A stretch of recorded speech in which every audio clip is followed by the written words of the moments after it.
చేనేత కార్మికులకు తెలంగాణ ప్రభుత్వం అభయహస్తం పథకాన్ని ప్రకటించింది. నేతన్న పొదుపు, నేతన్న భద్రత, నేతన్న భరోసా పేరుతో 3 రకాల పథకాలను అమలు చేయాలి అని నిర్ణయించింది.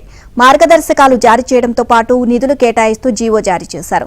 ఈ ఏడాది తెలంగాణ నేతన్న పొదుపు పథకానికి 15 కోట్లు, చేనేత, పవర్లూమ్ కార్మికుల బకాయిలకు 15 కోట్లు, నేతన్న భద్రతల్లో భాగంగా నేతన్న బీమా పథకానికి 5.25 కోట్లు, నేతన్నకు భరోసా పథకానికి 31 కోట్లు, వేతన ప్రోత్సాహకాలకు 31 కోట్లు మంజూరు చేయనున్నారు. తెలంగాణ నేతన్న పొదుపు పథకం కింద చేనేత, పవర్లూమ్ అనుబంధ కార్మికులు వేతనాల నుంచి నెలవారీగా 8% వాటా ధనం జమ చేస్తారు.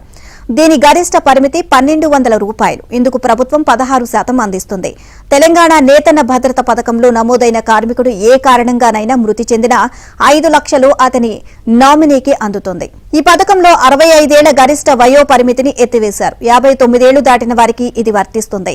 ఈ పథకం అమలుకు ఏడాదికి బడ్జెట్ అంచనా వ్యయం 9 కోట్లు. తెలంగాణ నేతన్న భరోసా పథకం జియో ట్యాగ్ అయిన మగ్గాల నుంచి నిర్దిష్ట ఉత్పత్తి ప్రమాణాల ఆధారంగా చేనేత కార్మికులకు ఏడాదికి గరిష్టంగా 18,000, అనుబంధ కార్మికులకు 6,000 వేతన సహాయం అందిస్తారు.